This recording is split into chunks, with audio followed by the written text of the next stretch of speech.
আমার তো মনে হয় 100 বারের উপরে ভারতে গেছি। ভারতকে নিয়ে আমি একটা ভ্রমণ কাহিনী লিখি। আমার ট্রেনের ভাড়া কে দেবে? বলে কেন, ভিক্ষে করতে করতে চলে যাব। ফেরার সময় তো ধরা পড়ে গেছি বমাল। দালালরা সময় মতো ছিল না জায়গাতে, সোজা হাজতে 2 বন্ধু।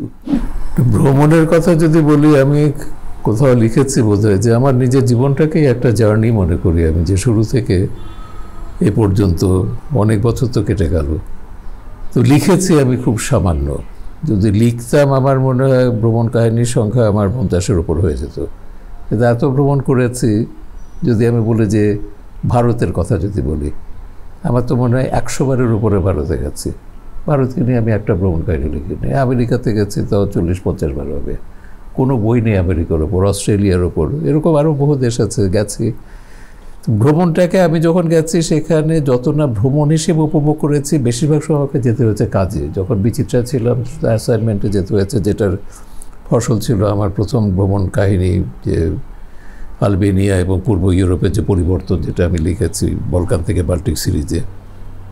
ছোটোবেলায় আমার মনে আছে, তখন কত 4-5-এ পড়তাম। তা আমাদের একটা কাজের ছেলে ছিল আমার বয়সী হবে 2-1 বছরের বড়, ওর সঙ্গে প্ল্যান করতাম যে কোথাও বেরিয়ে পড়তে হবে, ঘুরতে যেতে হবে। তা আমাদের দুজনের শখ ছিল আমরা জাহাজে করে সারা পৃথিবী ঘুরব। এখন জাহাজে পৃথিবী ঘোরা, কীভাবে ঘুরবো, ওর কাছে সব সমাধান। বলে যে কেন, আমরা জাহাজে খালাসির কাজ করব, করে করে ঘুরবো। তা আমরা তো জাহাজে যেতে গেলে তো চট্টগ্রাম যেতে হবে, চিটাগং থেকে জাহাজে উঠতে হবে, চিটাগং পর্যন্ত কীভাবে যাব? বলে কেন, ট্রেনে করে যাব। আমার ট্রেনের ভাড়া কে দেবে? বলে কেন, ভিক্ষে করতে করতে চলে যাব। ওর কাছে সব সমস্যার সমাধান ছিল। এবং একবার সত্যি সত্যি ওর সঙ্গে বেরিয়ে পড়েছিলাম, বাড়িতে রাগ করে কি নিয়ে বকুনি খেয়েছিলাম, রাগ করে বেরিয়ে পড়েছি। তারপর পরে ওর ছোটো মামা, এটা আমি ক্লাস 4-5-এ পড়ি। এটা তখন বোধহয় 60-62 এরকম হবে, 61-62 এরকম সময়। তারপর যেটা হলো যে ইন্টারমিডিয়েট যখন পড়ছি, তখন হঠাৎ করে ওই যে ফার্স্ট ইয়ারে পরীক্ষা শেষ হয়েছে, হঠাৎ করে মাথায় চাপলো যে না, এবার সত্যি সত্যি বেরিয়ে পড়তে হবে। তো কোথায় যাব? আমাদের তো স্বপ্নের শহর বলতে গেলে কলকাতা, সাহিত্য পড়েছে, এত শহরটা দেখার ইচ্ছে। কিন্তু তখন মাত্র ভারত পাকিস্তান যুদ্ধ শেষ হয়েছে, মানে সীমান্ত সব সিল করে দেওয়া হয়েছে, কোনো ট্যুরিস্ট মানে কোনো ট্রাভেল পাসপোর্ট ভিসা দেওয়া হচ্ছে না।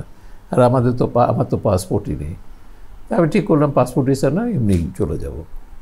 তা আমার সবচেয়ে খুব কাছের বন্ধু ছিল ফারুক, ওকে বললাম, এখন একা তো ভ্রমণ করে মজা নেই।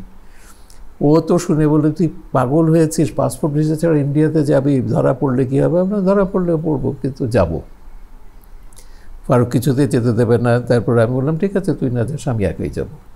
ও আবার একটু প্রোটেক্টিভ ছিল আমার ব্যাপারে, আমাকে একা যেতে দেবে না। তো বললো, খুব অনিচ্ছা সত্ত্বেও রাজি হলো। তো ওই বর্ডারে দালাল দিয়ে আমরা পার হয়ে গেলাম ইন্ডিয়াতে। গিয়ে সেই 7 দিন খুব মজা করেছিলাম। কলকাতায় ছিলাম, ছবি দেখেছি, ঘুরেছি অনেক। তো বাড়িতে তো জানিয়ে যাওয়া যাবে না ইন্ডিয়া যাচ্ছে। আমরা বলেছি না, বেড়াতে যাব, যশোরে বেড়াতে যাব, ভাইয়ার এক বন্ধু আছে, বড় ভাইয়ের বন্ধু, তার ওখানে শ্বশুরবাড়ি, এইসব বলে গেছি। গিয়ে তো তারপর ফেরার সময় তো ধরা পড়ে গেছি বমাল। দালালরা সময় মতো ছিল না জায়গাতে, সোজা হাজতে 2 বন্ধু। তারপর সেই হাজতবাসের অভিজ্ঞতা, এটা খানিকটা আমার এই বছর যেটা বেরিয়েছে আমার 71 বইতে আছে ওই বর্ণনাগুলো। তো যাই হোক, সে তো ভোগান্তি, 1 বছর মামলা চললো। তারপর তো সেই কীভাবে মামলা থেকে রেহাই পেলাম সেটা আরেক গল্প। সংবাদ, ফিচার ও অনুষ্ঠানের জন্য ভিজিট করুন সংবাদ প্রকাশের ওয়েবসাইট এবং যুক্ত থাকুন ফেসবুক পেজ ও ইউটিউব চ্যানেলের সঙ্গে।